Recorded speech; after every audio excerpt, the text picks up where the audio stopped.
Hey besties, welcome back to the Business Besties Club podcast, your go-to space for real, unfiltered conversations about business, marketing and entrepreneurship.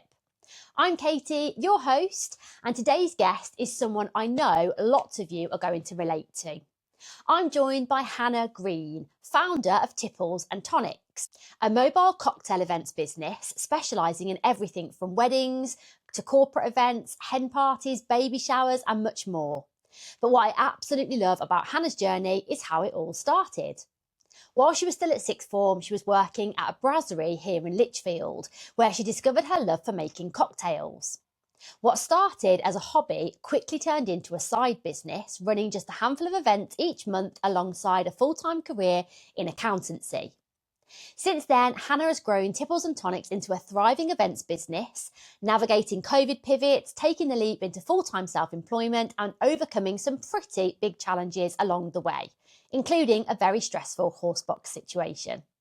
In today's episode, we talk about building a business on the side, knowing when to take the leap, handling setbacks and what it really looks like to grow a business on your own.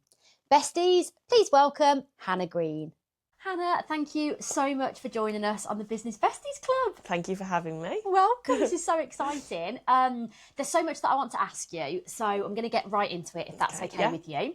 I'm going to ask you to take us back to sixth form days, if that's okay. So you were working at a local brasserie at the time when you were at sixth form. And what did that job look like and how did your love for cocktails start there? So I was a waitress. I was working it while I was obviously at sixth form, and then I think got up to like supervisor sort of thing. So I was working there most days, and then it was because it's an independent restaurant. Okay. We had the manager had quite free reign over what we did, like day to day running. So at one point he was like, "Should we start doing cocktails?" I think this is like 9 years ago. So I think cocktails are still obviously a big thing back then, but maybe not as like prominent as they are now on like a small restaurant's menu. Do you know what I mean? So we'd just been doing like wine, beers, spirits. So I was just like, oh yeah, that would be good. So then we started with cocktail of the week, and then eventually grew to like a cocktail menu. I think before that I'd made maybe like just your average like Sex on the Beach, or you'd just been mixing things together. But I just ended up loving it. So we made quite a few different drinks. I think one of the first ones I ever made that I've kept to my menu today is this pear and watermelon martini. Oh, wow. So that was like one of the first like creations I did. So like pear vodka, watermelon syrup, lime, and I like cloudy apple juice. Oh, that sounds amazing. But yeah, that was one of the first ones I ever made, and it's still on the menus today. Oh my goodness! Yeah, I think I'd obviously done the basic ones, but it was more the intricate ones where you just added a bit more to them, and I just loved it. The first time I did it, I was like, it's quite creative, and I've always been quite a creative person, so I think it was just putting it into a different perspective. And then obviously when people enjoy them, it was like, oh, actually I really enjoy doing this. It's like, feels good. So yeah, I started making them at home after that point. Okay. Just as a bit of a hobby, taking photos of them. I think I made like a jam one that I put a jam tart on the side of it, but just testing different things. Yeah. So yeah, I just started enjoying it from there, really. That's amazing. So what was it about that environment that made you fall in love with it? Was it the creative element? Yeah, I'd say it was a creative element, and just people enjoying it. Yeah. So it's just, I don't know, not to say making people happy, but it's nice to see people enjoying something that you've made. Definitely. So yeah. And I think like going back to what you said about, like 9-10 years ago, cocktails obviously existed and whatever, but there weren't many, especially in Lichfield, there weren't really any cocktail bars or, there wasn't, you wouldn't go to a restaurant and typically probably have much of a cocktail menu. No. So actually quite nice that you were able to start something from scratch. Yeah. And then, like you said, be really, really super creative with what you were able to put on that menu. Yeah, I think we started like one a week. I think it'd just be a different cocktail a week, and then it got to like a bigger menu, so then we'd have them on all the time. So yeah, it was fun. Just really so were you doing that as well as, like, obviously you were still waitressing as well, but you'd just kind of be the person that would be able to make the cocktails? Yeah, so I think it depends. We'd obviously have, if people weren't, so the manager, so usually me, the manager, or the assistant manager that were on shift, and all of us could definitely make them, and then I guess if there was someone on shift who needed to make them, we'd just tell them like the specs. Yeah. But yeah, usually there was at least one of us on shift who who could definitely do it. Yeah. But obviously you're the best. Yeah. So at what point did that go from then, this is like really fun, I really enjoy having this kind of creative outlet, to like, maybe I could turn this into something? So I'd been just doing it obviously at home. I think at this point I was still working at the restaurant, but not as often, because I'd started my full-time job at this point as well. So it's probably about 6 months into that was when I was just still making them at home, and I just really enjoyed it. And then my mum, it was back, so this is going back a lot of years, but do you remember flavoured gin was like a massive thing? Yeah. When it just first come in. So my mum and her friends used to have like parties at each other's houses, and they'd all take a different flavoured gin and just try them.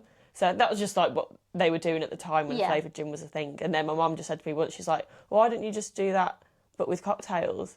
Yeah. And at the time as well, like now, obviously I see loads of mobile bars and I see loads of people doing it, but at the time, because I don't think I'd even got a separate Instagram account, so I wasn't looking at it, I was just doing it as a hobby, so I didn't even know that existed. So I was just like, okay. Yeah. And then went from there. Not? So it's like wasn't anyone to sort of look at and think, I want to do that. Yeah. So I just had to sort of think, well, how can I do this? So the first one I did was, I was set up on my mum's friend's kitchen counters, like all round, and I'd bought all the glasses and everything like that. And some of the things I still used, like the bags and stuff that I bring everything in.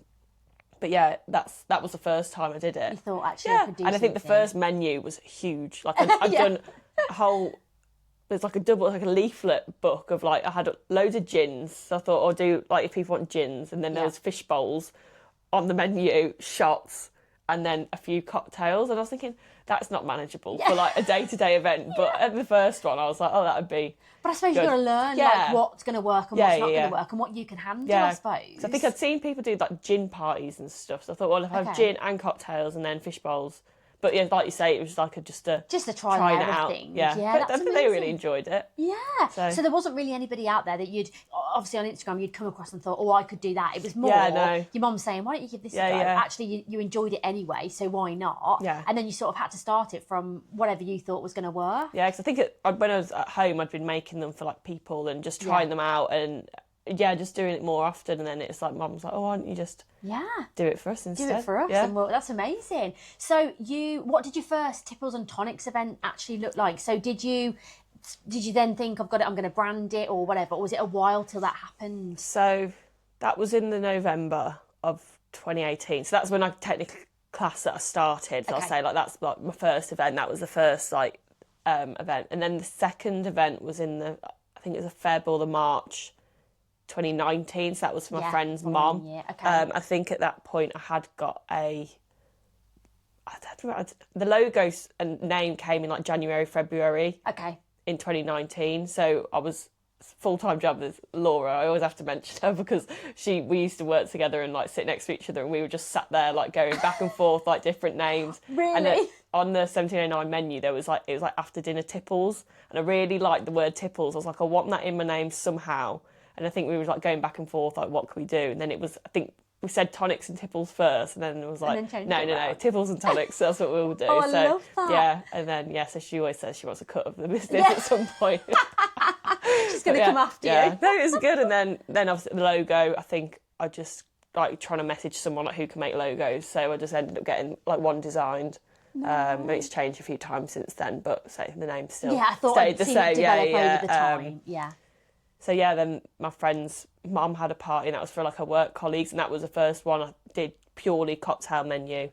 So that was the first proper event. Event. Oh my goodness! And how did they love it? Did yeah, it go they really loved well? it. Yeah, How could you not? Yeah, I mean, I was still set up on the sides. I mean, that for a first like year and a half until COVID, I was like setting up on people's sides because, again, it was like still a hobby, and it was just sort of like, I don't have the space to put anything else. And again, there was no one I was benchmarking against to be like, well, what do they use and what do I have? Because again, it was just like, I'm just going with the flow almost. It was just I was just enjoying it. Yeah, and not putting too much pressure on yourself, I suppose, to think I need to, be like somebody else. I'll just kind of see what works for me. Well, I think because as well, I'd not really considered it at the time to be anything further. It was just I enjoyed doing it and it was fun, and sales probably doing like one a month or if that sometimes, but in the first sort of year and a half before COVID hit. So it was sort of... So you weren't even thinking kind of of it as a bit in a business sense almost, really? Yeah, it was just, I enjoyed it. I just loved it. So it was, which at is the amazing. time, Absolutely. So you started the business obviously while you were working full time in accountancy, which is the polar opposite to cocktail making. So what did that season of life look like for you? Obviously you're working full time. You're obviously then starting this business that you didn't kind of think was going to be a business. I guess you were just busy all the time. Yeah, I think I've always been used to being busy. So like when I was 16, I got my first job, and then during that time, at one point I had like 3 jobs, and then I cut it down to 2 jobs. So, and then I had 1 job, but then I had the business as well. So I've always been busy, and I've always liked to be busy. So I think it was just normal for me. I think I get a bit twitchy if I'm not like doing like loads of things at once. Well, when I went through obviously kind of the bio that you sent me, I was like, she's just worked, like you've worked so much, and you've been, it's almost came across that you're such a hard worker, and you've even now I know that you're managing multiple things, which we'll come on to, but you've never obviously not had a job even from a really young age. So it's just because you've always wanted to do that and earn money and I think it's just like, I don't know, I just enjoy just working, I guess. I think it's like self achievement, really. I don't know. Amazing. But it's nice to be busy. Trait. Yeah, absolutely. I was busy, but say at the time it was just I'd still do things I wanted to do. So it wasn't as if I was thinking, oh well, I can't have any weekends off because I won't make any money. So it was just sort of here and there. Taken over, completely. So I enjoyed it, and I was still obviously studying for my exams at the time as well. So I think it was just a bit. I wasn't really thinking too much about it at the start. It was just like, oh, it comes and goes. Yeah. I wasn't as such pushing business, or wasn't thinking, oh, I need to really make sure I'm getting bookings in, because it was. Yeah. Which is a really nice place to be, isn't it? Because obviously you've got your full-time job. Yeah. You're training obviously for your accountancy exams anyway, and you've got all that going on. Yeah. But then, this is a really nice hobby to have. And if there's people that want to book you, that's fine. Yeah. If they don't, that's okay as well. So that's a really nice, you can have that creative flair without the pressure of thinking I need bookings every weekend. So that's amazing. So obviously you balance that really, really well. But at that stage, did you, obviously it was like a hobby, a side hustle, but when did you start to see it as something bigger? I'm trying to think if it was actually lockdown or just before. I think it was, the way I felt about it was like, I don't feel like I'm working when I'm working. Yeah, and I just started to realise I really enjoyed doing this. But yeah, it was one of them, it's, how do you go from like one event or just a couple of events a month to make it full-time? And I knew when I was at sixth form I always wanted to be an accountant. Don't ask me why. That's just what I wanted to do. When I was at junior GCSEs, like I wanted to be an accountant. So I was doing my exams, so that was always, I knew I needed to pass my exams before I even looked at doing anything else. But say in lockdown, when I started doing the deliveries and they went like crazy, and I think when I was working so much more and there was nothing much else to do, and I just really enjoyed doing it, and then it grew my page a lot. So I think at that point I was like, I could probably do more, and then because I got a lot of more audience through lockdown, it meant then when lockdown started to ease, I was getting more bookings. Because up to that point, I think I had like 300 followers, but I still thought, well, that's so many people that know who I am. Do you know what I mean? Like even just round Lichfield but then obviously it went further afield during lockdown when I was doing the tutorials and the deliveries. So I think it was at that point I was like, okay, so this could actually be something a bit bigger. Yeah. Oh my goodness. And the thing is as well, it's madness, and we'll come on to COVID in a second, because obviously it was a really pivotal point for you. Yeah. And actually when so many people, don't get me wrong, it's not that it wasn't hard, but when so many people couldn't do anything, it was slightly different for you, wasn't it? And that's when things did grow, which is amazing. So it's a really interesting story to hear. So what kept you going in those early days when you were only doing like a few events a month? Was it just the fact that you didn't put the pressure on, and it was, I'm very much enjoying this and we'll see where it goes? Yeah, I think that's probably what it is. It's just the no pressure part of it. Obviously it was still, prepping, it's always going to be a bit stressful, and you make sure everything's like down to like the detail. But yeah, I think it's just not needing... I had my full-time job, so I didn't need... It's all extra income. So I think that's when there's not as much pressure on it. Yeah, absolutely. And it soon Unlike changes. now. Yeah. So obviously COVID hit, which usually for an events business could have been absolutely devastating. But just talk us through kind of what that moment was like for you and how you pivoted, because I know it was really important. So I can't even think at the time. I think I had a couple of bookings to cancel or move or things like that. Because I know obviously we were in a really bad lockdown straight away, but it did ease bits, didn't it? So I think I still did events where I could, like obviously within when it the was guidelines. like smaller gatherings and things like that. But at the time it was, okay, so what can I do now? And I thought, well, I can't go to people, so why not start just making videos of me making them? And I did like a make at home cocktail series almost. So I can't even remember how many videos I did. I must have done 20, 30, 40 videos of me making different cocktails. So just posting them on Instagram and TikTok and just to give some people something to do. Yeah. And it was so lovely because I keep seeing all my memories, because it was about this time last year and everyone was recreating them and tagging me in them, and it was, I just loved it. But then some people were like, well, why can't you just deliver them? Because by the time you've gone out and bought like 6 different ingredients, you spent like best part, I don't know, up to £100, and then you might just use it twice, because that's the thing, you buy it, you have a few, and then it's in the back of your cupboard then. Exactly. So I think that's what people were like, can you not just deliver them? So I had to sort everything out to be able to do that. But yeah, at that point it was crazy. So I was still, because as well I work from home, because obviously accountancy, we could. Yeah. So I was still working full time. And then, like, on my lunch breaks after work, I was just doing deliveries, because a lot of people obviously weren't working. Yeah, I'm drinking all day. Yeah. So lunch break, I was like, right, people delivery after work. And it was such good weather, wasn't it, as well? That first so everyone lockdown. was drinking so much. So yeah, that was good for business. Oh my God, that is amazing. It was so funny. did you feel confident doing that? Because obviously, you know, like to start with, you had your 300 followers on Instagram, you had your presence on there, and you started to use it. But going then from it being solely dependent on being online, were you confident doing the videos? Did you just? I didn't have my face in it, and I didn't talk. Okay. So that explains. It was literally head down, and the camera was placed against the wall and facing me. I mean, I wouldn't do it like... So hands in... I wouldn't do it like that now, because you can literally just see my whole kitchen in the background, like probably the drying rack or something. I'm like, why did I think that was okay? But at the time, that's all... Who cares? Yeah, but yeah, I wouldn't do them like that now. But yeah, still at that point, now, no face, no talking. But I need to get better at that. Yeah, because you'd be amazing. But that's so it wasn't. It didn't feel, again. There was no pressure for you to be on camera. No. Yeah, but you could still do what you needed to. The only thing I couldn't have my nails done because I couldn't go. So, but luckily my nail lady started doing deliveries of like the stick-on nails. But that was the thing, because your nails are in it. So there are some videos where my nails are gross because they've just got nothing on, and I'm like. Oh my God. I don't think people would have minded, would they? But that's amazing. So obviously then you got into doing the videos, and then that's when it kind of really, really picked up. And then and then people suggested the delivery. And then, so you were working full time, and then during lunch breaks and evenings making the cocktails and then delivering them. Yeah. Oh, there was nothing else to do. So that was the thing. It was sort of like, well, I may as well. Yeah.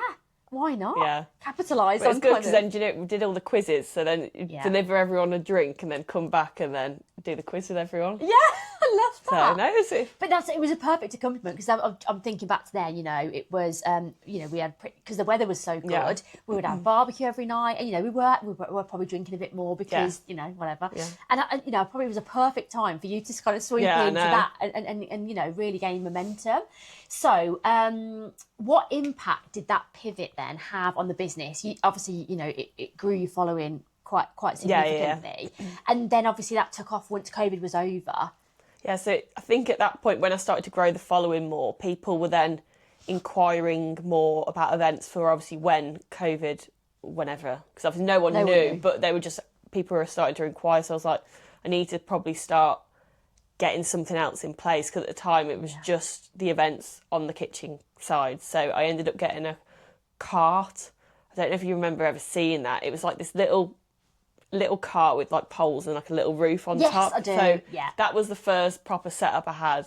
I mean, it was so impractical, but it looked cute. That was the main thing. I think I saw someone the other day who the first event I used that for was her 30th, and she was just turned 35. So it was 5 years ago that was it 5? Yeah, it would have been 2021 that I'd first used the cart. But I think I'd also got the trees in lockdown. So they were like a new service, a cocktail tree, so you can hire them out. Yeah. So yeah, the deliveries, I did the postal orders as well, so like in the bottles.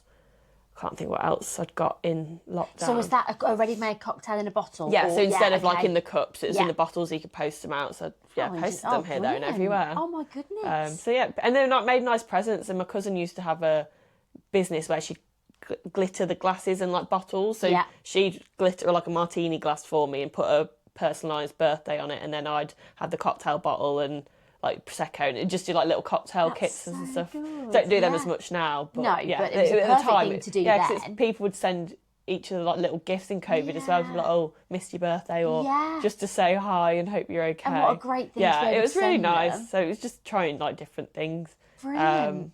Yeah, definitely. I just sort of tried to work on the event side more. Yeah. And what I was offering.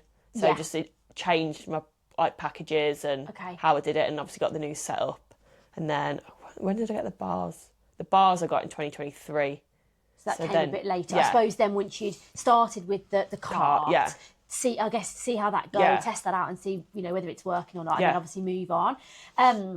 So looking back, obviously, the question was going to be, do you think that period actually accelerated your growth? But oh my goodness. A lot of people, when they think, oh yeah, you started in COVID, didn't you? I said no. Like I think because that's when a lot of people got first to know heard you. of me. Yeah. Everyone just assumes that that's when I started. I'm like, no, actually, I did start like a year and a half before. Yeah. But wow, and it had such an impact, which is absolutely incredible. Okay, so then we got to December 2023, and you made the decision to leave your full-time job. How did you know that it was time to do that, and what did that look like? I had it in my head, so I've said about my exams, so I'd always, as the business started to grow, in my head I was like, I need to finish my exams before I do anything, because if anything goes wrong, at least I've always got the qualification to fall back onto. Yeah.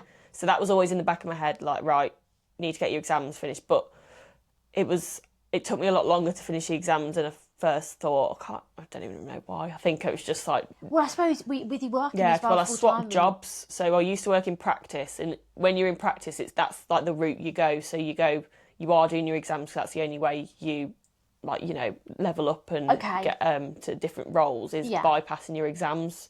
So that was more standard for everyone to just go through exam.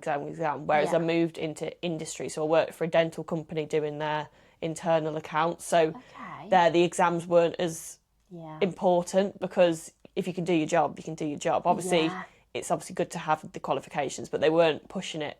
So in practice, like you'd have set days to go to college all the time. I was going to say, I suppose it was set up more for you to be able to do the exams. Whereas if you're into a job where you're just doing the work, it's hard then to find the time to fit it in, isn't it? So it's sort of just not as structured. So I didn't do it as often, and obviously I probably wasn't pushing it as much. But yeah, it did take me a while to get it passed. I think it's something you could probably do in like a couple of years.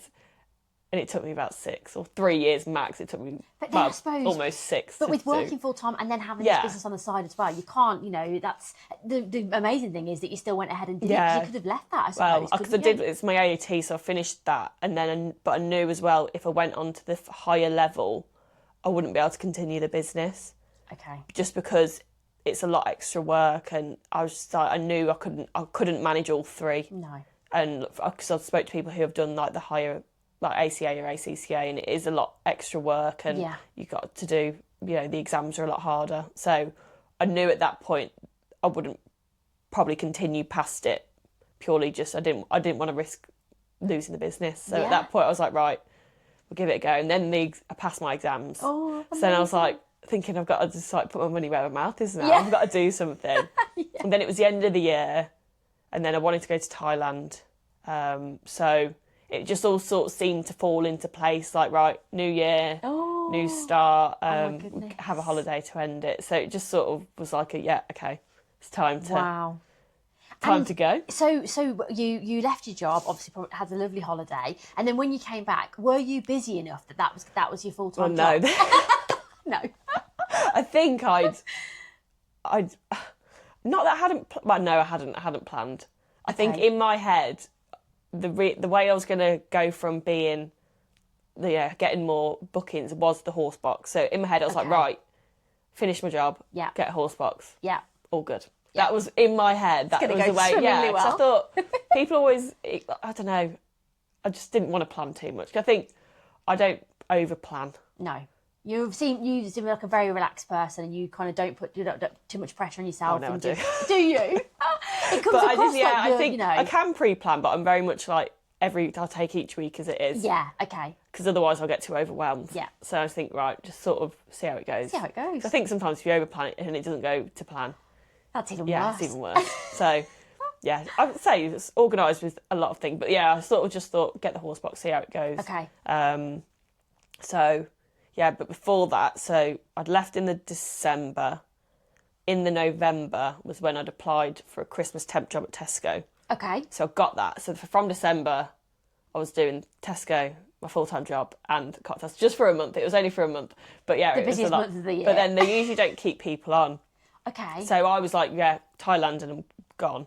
Luckily, because after everything that happened, they did keep me on. Oh. So I went back to obviously just having like a few hours. Yeah.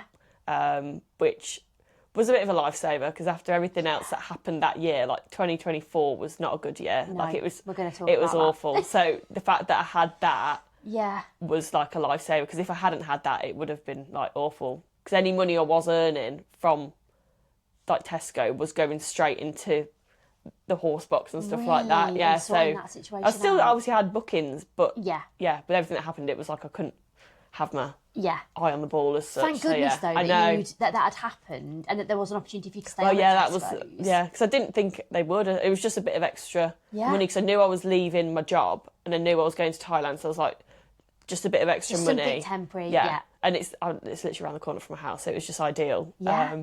It was just a bit of extra money before I left my job.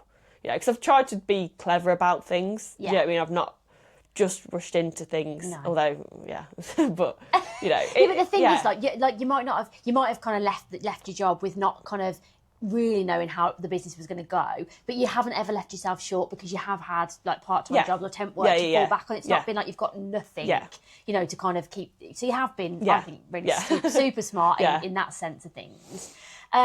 So what did when you handed the notice in and left the job, what did that decision feel like in the moment? Were you just relieved, excited? Yeah, I think relieved and excited. Really, I think it was like okay, and because I had the holiday to look forward to, so I can't even remember what date I left, but my birthday's in December, so it was like my birthday, Christmas, holiday. So it was like amazing. You left on a high. Literally. That's so it was really good. Okay, and what so far has surprised you most about being self-employed? I think it's just you are on your own. I know that you've got people around you, but at the end of the day, you are on your own. It's up to you, isn't it? Yeah, because as much as you might think, oh, like, you can help me, no one has the same passion for your business as you do. And I think you do realise that. Oh, my goodness. And it's just knowing that no one can do it like you. Yeah. So I do look at potentially expanding, but it's just that thought of I think a lot of people book me for me and they come back because they like me, so I struggle with that. Yeah. And say you have yourself. I know that you've got to like loosen some reins at some point. But it's difficult, isn't it? Yeah. It's like every day as well. It's just everyone else has got their own lives, so it's like you just are completely on your own. And, you know, you haven't got a HR or you haven't got anyone to fall back on. It's like a support team. And it's like, oh, I'm feeling a bit ill. Oh, what a shame, because you've still got to do your job. You've got to get on with it. Yeah. So that is an absolutely golden thing to say, really, because it is very much like that, isn't it? And you know, I say it so often, particularly when I talk to people in this setting, or if I do masterclasses or whatever I'm doing, and lots of people say, you know, my partner is really interested, my family really support me, and I haven't got a lack of support in that sense. But it's like no one really gets it, because they're not running their own business and they're not as passionate about what I'm doing as I am and want it to succeed so much. So it is really, really difficult, isn't it? And I think as well, particularly with something like you're doing, it's obviously, I know obviously you're delivering a service, but you kind of end up becoming, it is a bit about you. You know, people like you, your personality, what you bring to the table, the fact they've got actually you doing it all. And that makes it hard then to be able to expand, doesn't it? Particularly as well because you know how you want things to be done. I think that's the thing of the way people like the way I do it. So even if you give someone exactly the same spec of cocktail, they will still do it differently. Which is, I find so bizarre, but everyone has got their own sort of flair to it. Yeah, it's So yeah, it's difficult in that sense of being able to trust that people are going to get the same level of service, I suppose, that you can deliver. So we kind of touched on it a little briefly, but 2024, it sounded like it was a really, really tough year for you. Can you talk us through what happened with the horse box? Yeah, so I bought it in Feb. Okay. So obviously that was my plan, get a horse box. So after my holiday. You'd had the cart and the bars. And you were doing, and the trees. And so you had all of those other things. And dispensers. The ladder. Oh. Yeah, so I had loads of things. Yeah. Okay. But the horse box was really the thing that you thought, if I am going to do this full time, I need that horse box. Yeah, it was more for bigger events because like weddings or obviously food festival market kind of events, because I love the bars, but the size of them, and obviously I don't have a unit or anything like that, so I am slightly restricted on space for the bars, and I don't have a van, so I do need them, but again, it's like another cost, isn't it? Yeah, exactly. So I was restricted on the size of the bars, and I just wouldn't want hundreds of people around it because they're they're not tiny, but they're quite small and they're not backed. So I knew. I suppose weather, things like that. It's all you could be standing there getting wet. I've been absolutely soaked before. We've had to literally carry them undercover before you can't predict the weather. You can say sun, and then all of a sudden it starts trickling it down. So. Yeah, absolutely. But I just sort of knew I wanted the horse box because it was like an enclosed setup and it's bigger. Yeah. And I think it the looks next good. Step for the business, wasn't it? Yeah. So that was what I knew I needed. So I got back from Thailand and was like, right, need to start looking now and get something. I was in this Facebook group, like Converted Horsebox Community or something, and put a post in, anyone got anything? And I sort of said what I wanted and the price range. So I think to say I wanted the colour, I think I wanted like a white creamy colour. Yeah. My price range, and let people find it for you. Yeah. The problem was I saw a lot of people commenting who had got a horse box that they'd already done up to how they wanted it. Right. Because in my head I had a very specific idea of what I wanted it to look like and where I wanted things to be. I was like, oh. And it wasn't the right colour. Yeah. I think it's just, you only see something you're like, it's not how I wanted it. Yeah. And then this person commented and said, oh, my son does them up to like order sort of thing. So I was like, oh, perfect, sounds great. And I looked at some of the other things he'd done and I was like, oh yeah, I'm happy with that. And it was in the price range I wanted. So I was like, yeah, perfect. Brilliant. Got in contact, and then a few weeks later it was ready and it got delivered. And I think I was just so excited to have it. Yeah. And I'm not into cars, I'm not into anything like that. So I wasn't really, and neither is my parents. So none of us really knew. So it got delivered anyway, which some people say that's a red flag in itself, to be honest. But again, I was naive and, just too trusting of people. Yeah. But it's the first time you've purchased something like that or gone through that process. Yeah. How are you supposed to know? And it wasn't really? like he was the first person I saw. It was the first one that felt right because of the fact that he was doing it the colour I wanted, and the inside was like, sort of how I wanted it to be at the time. Yeah. But then it got delivered. And it wasn't perfect, like how it had been done, but I thought, well, I'm going to add my own thing to it anyway. I'm not just going to use it like this. I'm going to obviously decorate it myself and things like that inside. And then it was like a few days after I got it, it was on my drive, and I looked outside my window and the paint had started to peel off and rust. So I was like, this has been 3 days. I'm thinking this is something that I've got to have for years. So I was a bit like, this isn't right. So then I just messaged and was like, look, the paint's peeling off, it's rusting, can you help? So he was like, offered to send me the money for, get some new paint. At the time, I was like, okay, great, that's fine, thinking, I can just paint it easily, not realising how that you can't just obviously paint over paint. No. You'd have to sand it back. Oh my God. Then, so it's a much bigger job than you anticipated. So it wasn't until my neighbour started helping and we were sanding it, and it was like, this isn't sanding. And bearing in mind, it's a huge thing. So it wasn't just a little bit of sand, it was everywhere. Because obviously you wouldn't be able to just paint one bit area, of it either. Yeah. So we started and I was like, this is huge. Because it wasn't even sanding properly. So it was it was just taking forever. And then it was when we started sanding it, we realised I got to a point and I was sanding, and it went back to the original colour, which I think was green or something, but under the layers of paint there was mud. So I was like, well, he didn't even wash it Oh before my he God. painted it. So that was like, what's going on? So I had to get a quote to have it completely stripped and resprayed, which was like over $1,000. So I was like, right, this has turned from a small little job that I thought, yeah, a can of paint will fix, to being like, this is going to cost a lot of money. So I was like, and the man was being a bit funny at this point, but I was like, I need it doing anyway.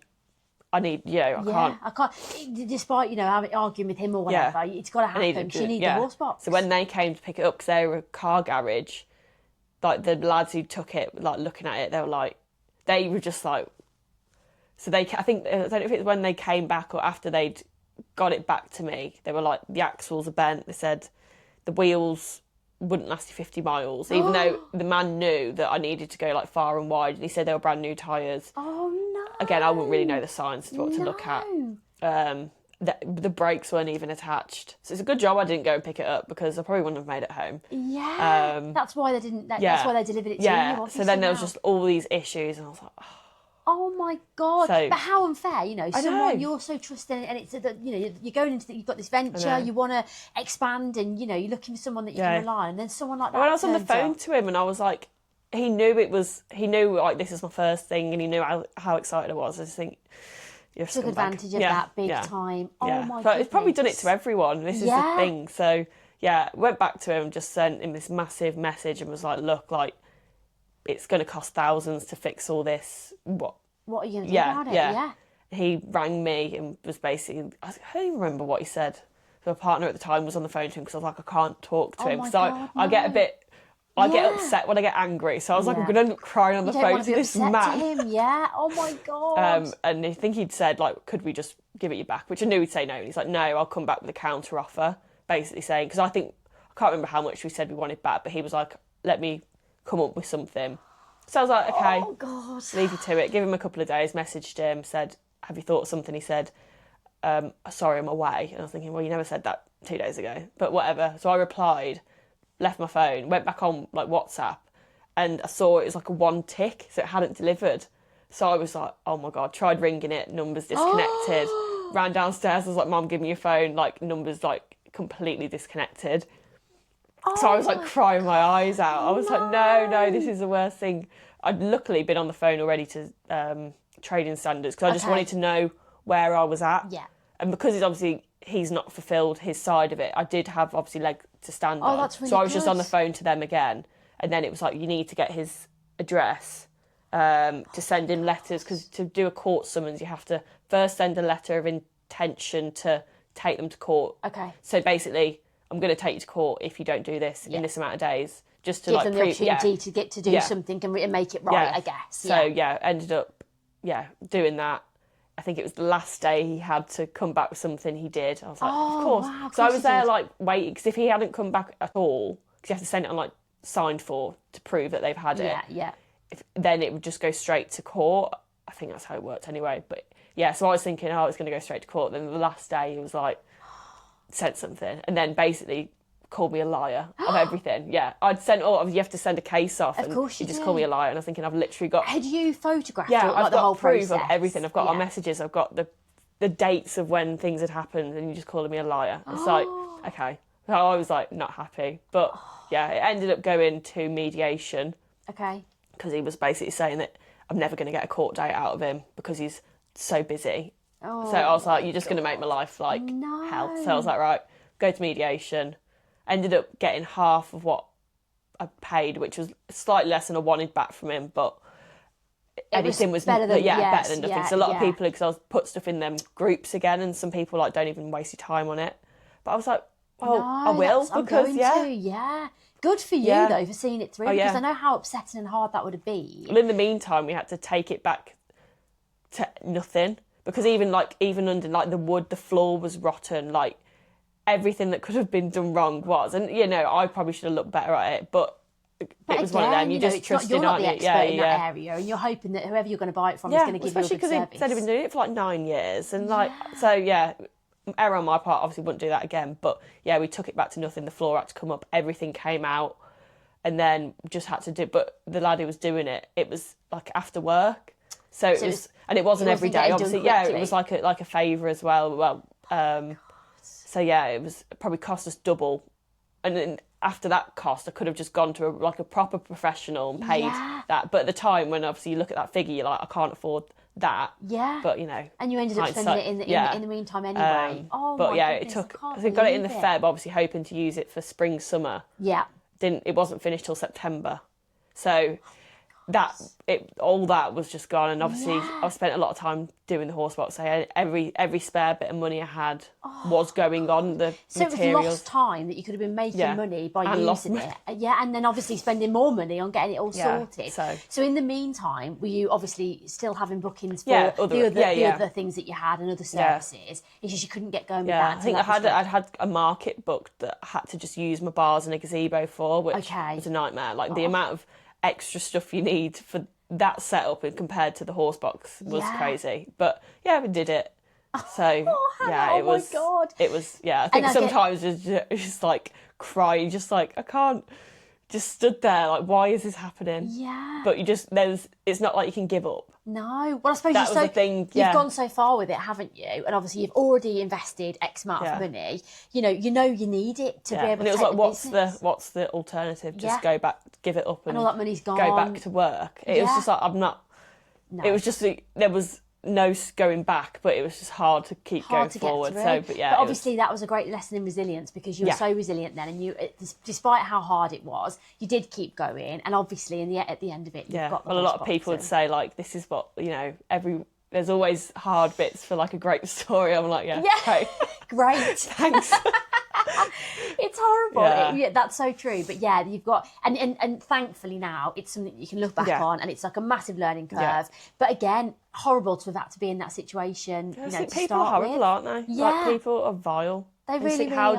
How do you sleep at night? Yeah, how does he sleep at night? And like you say, it's not, the fact that he could have done that to a lot of other people, and he probably has done that to a lot of people. Well, some people probably just wouldn't say anything, but again, I'm a bit stubborn, so I was Good like, for I'm you. not. No, I think it's really good that you did that. And again, look at where you are now. So obviously, 2025 then hopefully was a real turning point for you. Yeah, so I think the end of 2024, because I did like Christmas markets and stuff, so that was good. And then going into 2025, I got more events booked with the horse box, and more festivals. And so I think I'd done a Christmas market at the end of 2024. So that was the first time you used the box. No, I used it in September for a birthday, and then I had a few Christmas markets with it. Amazing. So it was good. Yeah, it ended well. Yeah, it was. I was just getting used to driving it. Then that was the only issue. I think the first few times I drove it, I was in tears because it was like I can't do it. It's a reversing. It's awful. I couldn't even imagine it. It goes an opposite way to the way you want it to go, and it's just I couldn't get it. Oh, I'd never be able to do it. Now I'm all right now, but the first few times I was like, I can't do it. Because you get so stressed out as well. And I suppose the logistics of everything, you've got to think about where you're going and the setup of all that, getting it there and all those sorts of things. So I bet that's really tough. And so you haven't got anywhere that you store it, is it? Do you have it on the drive or? Yeah. Do you have to have it covered over and stuff? I do over winter. Yeah, but it's fine. Well, now, because I'm using it sort of every other week, it's just no point, because the cover is a bit of a challenge to put on. Get on and off. But I did, originally I said to my parents, I'll be like 6 months and I'll have a unit. But it's hard trying to find a unit for everything, because I want it to be like an undercover, because there's no point in not being undercover if it's it's on my drive, so stay there. Yeah, exactly. And then I want everything there, because at the moment it's so easy to just put everything in and out because it's at my house. So I'd obviously like to do that. Everything's got to be somewhere in one else, place, and obviously put everything there, like the bars, everything in there. Yeah. It's hard trying to find somewhere like that. That fits the bill, and exactly. So in 2025, what changed for the business then? I think last year it was just doing a lot more public markets. Okay. So I did a lot more like food festival events, or I did a few events at St Mary's Hub, like the bars, like tasting. So it was just more getting out into the world. Yeah. I did start like doing a lot more networking. So I was meeting a lot of new people. So I think it was just exposure. Yeah. That's what I wanted to get out of like 2025. So I did like the Lichfield Bower, which was really good. That was like great, because I was like, I've been going to the Bower since I was a little girl, and it was and like, now you're there with the business. That's amazing. And where the horse box is at the top of Minster Pool, and the cathedral's literally just right behind it, so it's a really good photo. So I'm there again, 2026. Oh my goodness. So 2025, you put a lot of effort into, really getting yourself out there. meeting trying to do new people, new events, different types of events as well. It's trying, like with the hotspots, it's obviously like food events. They're all dependent a lot on the weather, which you can't guarantee. Not in England. No. But it was just trying different ones because not all of them work for me, or you're not going to get the same, like not everywhere works. So it's just trying to work. It's not out. always about as well. It's about what you enjoy, I suppose, and feel, and you what works for you. Not saying yes to everything. I guess. So it's just, just getting out there. I'm trying to think of anything I did specifically, but it was just a lot of. I wanted to just get out there as much as I could. And meet as many people as possible. And get the name out there. So do you think that really helped with growing the business, doing the networking and all those sorts of things? Yeah, I think it's because people like hear of you then, and then you get messages from like different places. Oh, like so and so's recommended you, or when someone puts some. I mean, I've always been quite lucky with that. During someone puts something on Facebook, like, does anyone know this? And the amount of people that will comment me, and even that's been for a while, but it's even just that extra layer of people suggesting you to everyone. That's amazing. And just people seeing you, because I think at the public events you sort of don't realise how many people, even if they've not bought from you, they see you. And now I've got since last year I had like my logo and social tags on the horse box, and so people could be walking past, not stop and buy, but they still see it, and it's underrated really how much exposure you can get. Bet. And I think a lot of the time I've seen you at lots of events, and there's been a queue like a mile long, so lots of time people think I won't probably get in the queue, but I'll either take a photo or I'll get onto a social so I can I know where to come next time, or to book you for something. Or people taking photos and even put them on the story, and then someone's like, oh, my friend's put it does really make a difference, just getting yourself out there. Like, say some of the events weren't the greatest, or that but it's trying, isn't it, and giving it all a go. Absolutely, 100%. Oh my goodness. So and like you say, it's not always the fact that people that are buying a cocktail from you, it's that they might have seen you and that sort of thing. Did you, so with COVID, because it was so prevalent for you in terms of really growing your followers and reaching so many more people and changing the business, when COVID stopped and you've obviously been out there doing the like in-person events now and it's all back to normal, did you see a decline in socials, or is that always maintained for you in terms of like the inquiries that you get from your digital presence? I'd say since COVID, it was like a weird shift in COVID. It seemed like social media just sort of went back, not backwards, but I don't know. They seem to change everything on social media. Like on TikTok, I got quite big on TikTok, and all my videos were getting hundreds, like thousands of views, and then now I'm lucky to get like 500. And it's like my followers, I think things changed a lot, so what used to work doesn't work anymore. Absolutely, but still, I mean, the majority of my bookings come through Instagram still. Okay, that's amazing. So it's still a really strong channel for you to use. I think I was stuck on like 5,000 followers for years. I think maybe it's 2021. I don't know, I got 5,000 followers, and I remember celebrating it, and then I was stuck on 5,000 for years. Like, it just sort of couldn't get past like mid 5,000s or anything like that. And followers don't mean money, so they're not the be all and end all. But it just gives you that opportunity to reach a wider audience. And it's just audience, nicer to know that you're reaching it. I think that's the thing with followers. Like, obviously they're not the be all and end all, and they don't mean you're making more money, but it's just knowing that people are seeing you, and then it's just one person, because I know that a lot of people who follow me, they're not going to have me every week. It's not like I'm a recurring, well, not for everyone anyway, a recurring service, but they just think of you when they need you. Exactly, So that's like obviously good while people have the followers. Yeah, and I think it's that the platforms like Instagram are so great for you to build those communities. And like you say, it's not something probably people are going to have every single week delivered to their house or whatever it might be. But, when the time's right for them, the first person that's going to come to mind is you. And that's exactly what you want to try and build, isn't it? It was like last year, so I've been stuck on 5,000 for a few years. And it was last year doing all them events. It started to grow again. Amazing. So then I finally hit 6,000. I was like, whoa, this has been a long time coming. And I think I'm at like 6.5 now on Instagram. So it does show that it does work. Putting yourself out there and really going for it. Yeah. So That's amazing. So obviously, my question was going to be how important have the markets and events been for your brand and visibility? Yeah. But obviously, very important yeah, because it's really made such a difference, which is incredible. Okay, so talking about kind of the reality of running a business, you've said that people don't always realise how much work goes into it.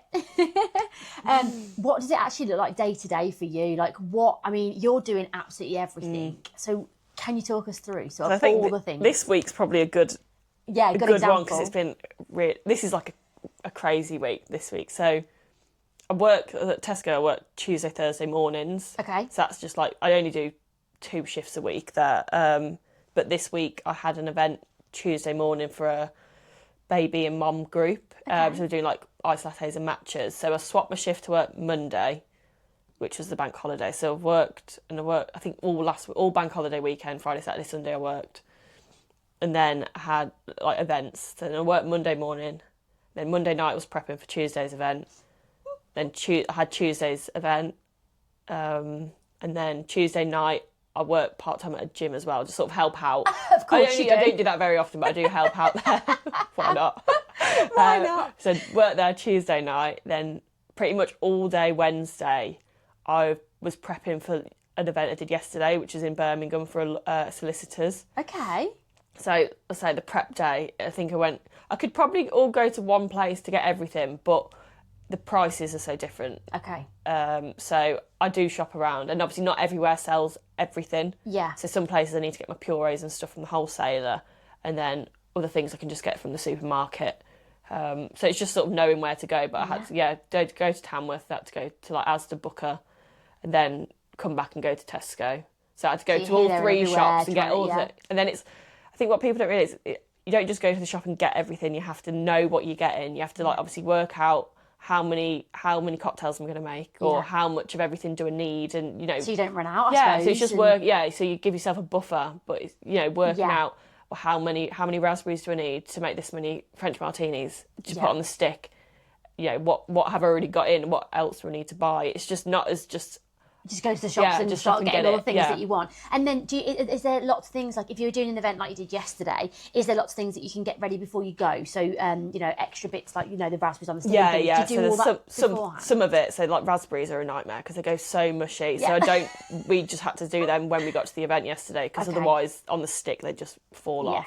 They're things that you learn because you do it once and you're like, oh, that's not worked. No, that's no good. I think I was up till like 12 Wednesday night prepping everything because I had work Tesco Thursday morning till 1. And then the event. And then I had to leave the event like 2:30 yesterday afternoon. I think we got back at 11:30. I went to sleep at 2:00 this morning because I was like washing up and stuff. Oh my goodness. So I think people don't see all that part, but I was trying to get prepped as much as I physically could because I knew I only had a short amount of time to come home, get changed, pack the car up and leave. Wow. And did you have someone helping with you yesterday? So I had 2 girls with me yesterday. Okay, that's really good. And how do you, they obviously don't work for you full time? No. So it's just people who like just work for me really, and like sort of know of. Yeah. Okay, that's amazing. So there's quite a few people that I do like have helped me at different events. Yeah, that's perfect. I was going to say because you can't physically do everything yourself. No, I try as much as you can try. As much as you'd like to. And so that's obviously a really crazy busy week. So obviously you're working part time, you're working at a gym. Yeah, this has been like an extra crazy week just because of like the extra work. And then tomorrow I've got 3 events on, and then Sunday in one day. Yeah. Wow. So I think a first event I've got to be there at 8. And then I'll be there until the afternoon. And I've got an event in the afternoon, and I've got an event on the evening. Wow. So today I've got it's more prep. It's prep today after you've finished with me. Yeah, so it's like prepping and making sure it all goes smoothly because it's trying to pre-plan as well. Yeah. So as much as I don't like to pre-plan too much, but sometimes you've got to think, right, well, if I don't do this now, I'm not going to have time to do it. Like freezing the bananas. Yeah, like freezing the bananas. But like as well, it's somebody's party or birthday or whatever it might be. And I suppose you're there, one, to obviously deliver a service and give them delicious drinks and what have you, but also to make the event amazing. So you kind of, it's a performance as well as anything, isn't it? Stuff like, even like designing the menus and stuff like that. That all takes takes time. So you do all that yourself as well? Yeah. And there's the other things like obviously managing your books, doing your social media, you know, there's all that goes into it. So it is difficult, isn't it? And there is a lot to do and there's never time for much else. No, I think it's start of the year, like Christmas was really busy last year. January obviously dipped, but I went away for a few weeks. So I was sort of timed my holiday then because I was like, I know, like I worked New Year's Eve, then I was like, after that I'm going away because it goes quiet anyway. Yeah. And then I worked for a bit. Valentine's Day went busy, Mother's Day went busy. Other than that, first few months was fairly quiet. Yeah. But you know that it picks back up. Yeah, so I think the first few years of the business, I was like seeing the low points. It's like, oh my God, I'm failing. But you start to learn the patterns and where it picks up, where it dips a little bit. Like September, October, there's a dip, but then November... It's crazy. Well, you get at the end of October, obviously Halloween. Then it's. I mean, I think my first Christmas event last year was the 8th of November. So it starts really early. Of course they do. Which I don't mind. Yeah, it's fine. But bring it on. So it goes up and down, and then sort of mid of April, it's just crazy now until. But these are things that you September. have to learn, like, isn't it? Because you probably, you know, you don't. How are you going to know what to expect and what it's going to look like until you're actually in it, and then you can realise. I think the first couple of years, I was just like, oh, this isn't good, and then you sort of realise there's a reason that a lot of mobile bar people I've seen go travelling for the first few months of the year because they're dead and they don't take holiday really any other time of year. So it's and just your weekends and everything are all gone, aren't they? Like really, for the majority of like the second half of the year, you know, there's going to be no holidays, there's no weekends, there's no evenings. I think my next Saturday free is the 19th of September. Oh my God! Yeah, so I made sure that the first few months I've made the most of my weekends. Does that bother you with the weekend stuff? No. Because I'm used to working at restaurants, I'm used to not working weekends. And there was a bit, when I first started business, it wasn't as busy. There was a part of me, I was like, oh, it's great because I work for myself. I can decide when I work. So that was at the start when I wasn't as busy. But now it's like, no, back to no. It's not up to you. But not every event works. Like, I'm not working mega late every weekend. So sometimes I do try and still fit in a social life when I can, which is probably also another... not downfall, but that's another thing to add into the mix because I do try and make sure that I don't completely isolate everyone and that I still have a life. But it's another thing that you've got to think about to make sure that you do make time for yourself, which I know sounds really, really silly to probably a lot of people, but that's almost something you have to schedule, isn't it? It's like, right, you're in my diary for like next month. It is hard because it's, you don't want to, and then it's trying to think, what do I do, what day? But I do try and make sure that I fit that in. But when I knew I was quieter, I was like, right, make the most of it now because I know I'm not going to be able to see you for a while now, guys. Oh my God, that's so funny. And again, like you obviously you mentioned the fact that you've still got Tesco and sometimes you help out at a gym. So talk us through that decision. So is it because you're not at the point yet whether you feel completely confident to be all in on the business, or is that just a security thing? I think it's a bit of both. I think when I first started at Tesco, I was on. Well, when they took me back, it was like 4 days a week. And then I dropped my Sunday because I was doing too many events on Sundays. Like, I don't want to keep booking my holiday. And then last year, I dropped my Friday because I said I do a lot of events on Fridays. So I'm starting at 7 and I'm sometimes not getting back home till midnight. So it's a long day. Because even when I finish work, there's a gap. But I'm getting home and I'm prepping and I'm packing the car. So I'm not stopping. No. Like yesterday, I started at 7 and then I went to sleep at 2 a.m. and I was working pretty much that entire time. Wow. So it was a lot. So I think it's that was like, right, the Friday needs to go. Yeah. So my contract I think is like 7.5 hours a week. I maybe do like 10, 11, but it's not a lot. Okay. I mean, sometimes I think, like especially this week, I'm like, I could really do without it. Yeah. But like it is security in the quieter months and you can pick up overtime. Yeah. It's hard because I think some people say you're never fully in until that's the only thing you've got to go off. But again, don't want to be stupid. I know the way the world is at the moment, and actually, like if you feel you can give your all to the business when you're doing that, and have that extra bit of income, then you know what, if it works for you, absolutely. If I look back at obviously when I had my full-time job, but that was the decision I had to make. I was like, I can't I can't grow anymore with working full-time because I can't do it. No. Whereas now, obviously, I have most of the days. It's a lot better and. Before I was restricted to after 5 to do everything, whereas now I've got, most days of the week, even like afternoons, I finish at 1. So it's like, I still have the afternoons even when I am working. It works, doesn't it, for what you need? Yeah, so I think there's still parts, but I say a Tuesday and a Thursday morning, there's very rarely anything on. Yeah. And if I can, they are flexible. I can swap shifts. And it's nice to actually have colleagues, which is also the other thing, because obviously being on your own, you do see people a lot, but it's like I see a lot of people at events, but there's not many people that I will still see weekly or week in. And obviously at networking, like I've got friends, but again, we don't see each other all the time. No. So at least at Tesco, it's like the same people week in. Yeah, and it's like it's like, oh, how was this? How was that? Like, how are you? And you can share all that side of your business with them, can't you? Yeah. Because they are your colleagues, not with the Tipples and Tonics business, but you're working with them in another capacity. I think with that, a lot of them have like been now customers of the business, and like they're always shouting about me, and I think that's so nice. And it's just like a community of people. Yeah. And a few of the girls have like worked with me as well, so it is nice. That's so nice, yeah. And actually, I didn't even think about it like that, the fact that it's a small amount of hours that you are able to do, it gives you the security, but it also gives you that connection with people, doesn't it? So you've got the best of both worlds, which I think sounds really lovely. What would you say to someone who feels like they're doing something like on the side and they're not fully in yet? I think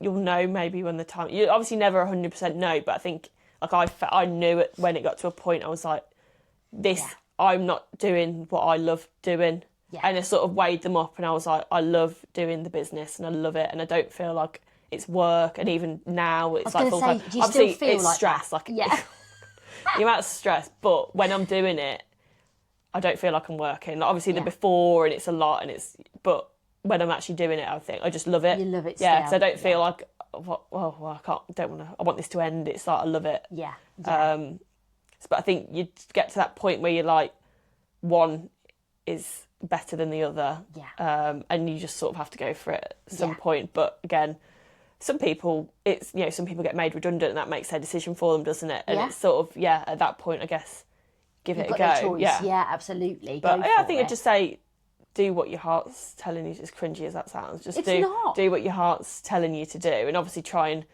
guess, be clever to an extent about it.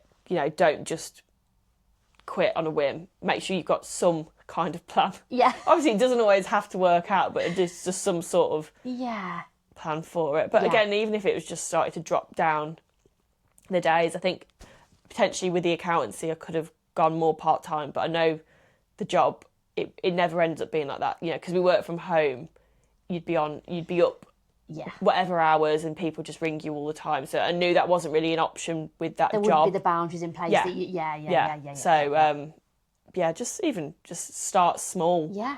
Explore it, I suppose, like you say, depending on what your full-time job is. If you are in a full-time job, is there the possibility to go down to part-time? What can you make work to kind of... I know my cousin, she did just leave a job and start a business. She does massage treatments, like non-invasive body sculpting and stuff like that. Wow. So she did just literally leave a job and start, and now she's like 2 years in and she's really like smashing it. So I guess you can do the other way. You can just go all in and just build it up. And I know there's probably times she was like, oh, but now it's all paid off. So I guess either way, do what's right for you. I guess, and just do what your heart's telling you, and if you're passionate about something, you'll make it work. So that's why I always think when people do something just for the money, it's never going to work, because you need passion behind a business to make it work. If people are there like just doing stuff because, say, someone copied me because they think, well, she's making money, it's like, if you haven't got the passion, you're never going to make it work. Absolutely. So you've got to have passion. What you bring to it, isn't it? Like people love you being at their events as well, because probably the passion shines out of you, and you can see how much you love doing what you do.